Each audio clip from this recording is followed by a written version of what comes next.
घाटी गांव में शाम के 7 बजे बजने को थे और हर दिन की तरह आज भी पूरे गांव में ढोल की भारी आवाज गूंज रही थी। चौधरी साहब और राजू चौधरी वीरेंद्र गांव के मुखिया बाहर खड़े थे। चौधरी गहरी आवाज में, मंगला, सब लोग घर गए क्या? जी चौधरी साहब, लगभग सब चले ही गए। लगभग? तू जानता है ना 7 बजे के बाद काली घाटी में क्या होता है, किसी को भी बाहर नहीं रहना चाहिए। जी जी, सब भेज रहा हूँ, आप चिंता मत करो। चौधरी ने सिर हिलाया।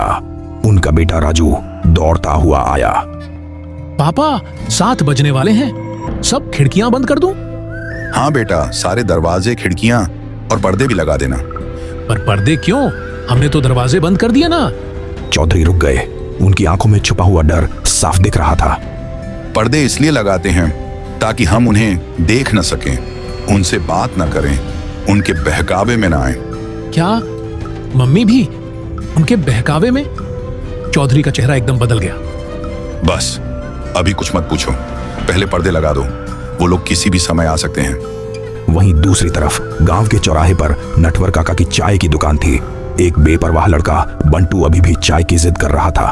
काका, एक चाय तो पिला दो। अरे बावले, 7 बजने वाला है, घर जा, नहीं तो आज काली घाटी के साए तुझे उठा ले जाएंगे। बंटू ने हंसते हुए कंधे उचकाए। काका, ये सब फालतू की कहानियां हैं, डराने के लिए। फालतू? 7 महीने पहले क्या हुआ था याद है?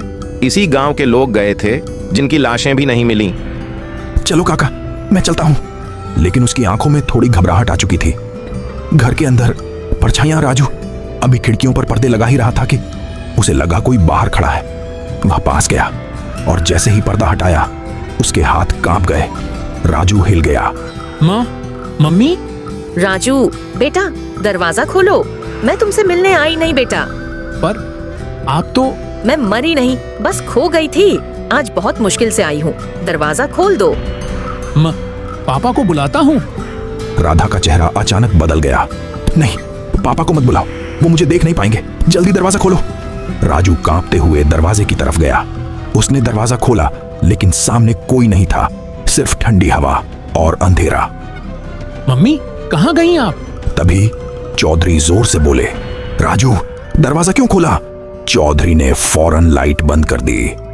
अंधेरे में चौधरी ने राजू का हाथ पकड़कर उसे एक कमरे में बंद कर दिया। राजू कमरे में दुबका हुआ था। बाहर से उसकी मम्मी की आवाज आती रही। राजू बेटा, तुम्हारी मम्मी हूँ मैं, दरवाजा खोलो। क्या तुम मुझसे मिलना नहीं चाहते? राजू, ध्यान भी मत देना, वो तुम्हारी माँ नहीं है। हर शब्द उसके दिल को चीर रहा था। लेकिन पापा चौधरी वीरेंद्र दरवाजे के पास बैठे थे, कान पे उंगली लगाए, कांपते हुए। राजू, दरवाजा क्यों खोला? अंधेरे में चौधरी ने राजू का हाथ पकड़कर उसे एक कमरे में बंद कर दिया। सुबह होते ही सब शांत हो गया। चौधरी ने दरवाजा खोला और राजू को बाहर निकाला।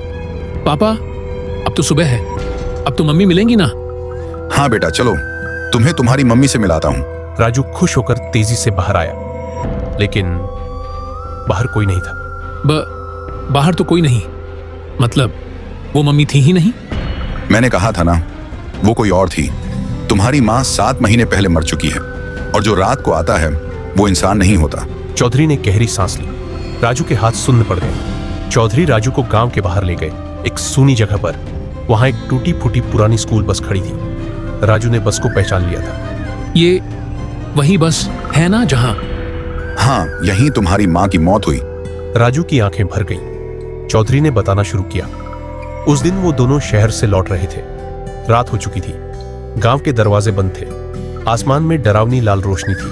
वीरेंद्र, वो लोग आ रहे हैं। छिपो बस में, जल्दी। चौधरी बस में चढ़ गया, लेकिन राधा बस के ठीक बाहर एक छोटे लड़के से बात करने लगी। आंटी, मैं खो गया हूँ, बहुत डर लग रहा है। अरे बेटा रो मत, मेरे पास आओ। लेकिन अचानक लड़के के पीछे कई परछाइयां उभरी। बच्चे, औरतें, आदमी, जिनकी आंखें लाल अग्नि जैसी थीं। वे राधा को घेर कर खड़े हो गए। चौधरी बस के अंदर से कुछ नहीं कर पाया। परछाइयां चीखने लगी, आंटी अंदर मत जाओ, हम सब साथ खेलेंगे। चौधरी के हाथ पैर ठंडे पड़ गए।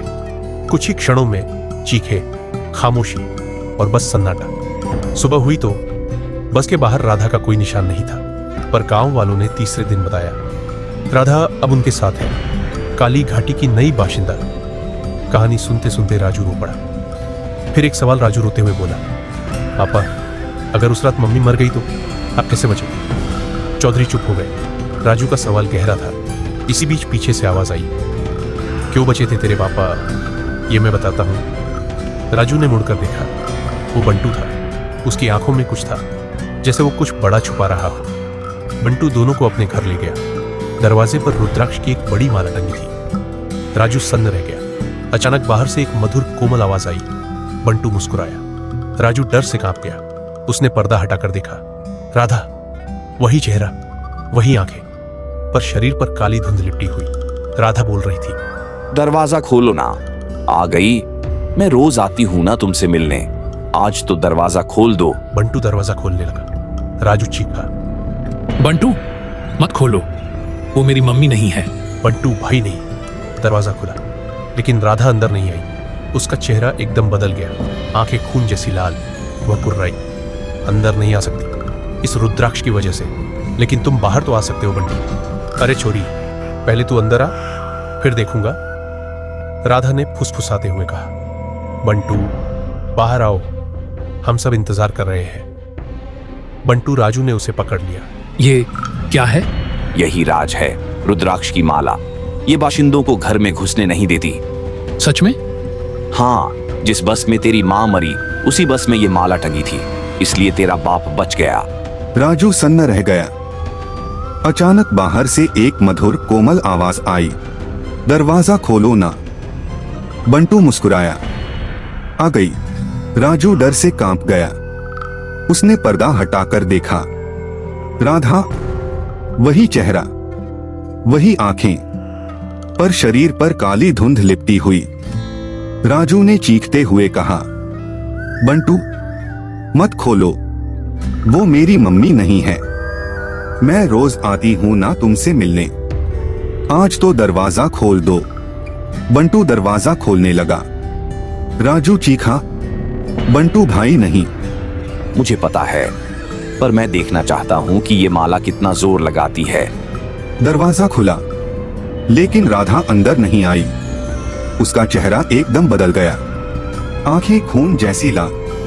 वह गुर्राई, अंदर नहीं आ सकती इस रुद्राक्ष की वजह से, लेकिन तुम बाहर तो आ सकते हो बंटू। बंटू हंसते हुए बोला, अरे छोरी, पहले तू अंदर आ, फिर देखूंगा। राधा ने फुसफुसाते हुए कहा, बंटू बाहर आओ, हम सब इंतजार कर रहे हैं। बंटू बाहर कदम रखने ही वाला था कि राजू ने उसे पकड़ लिया।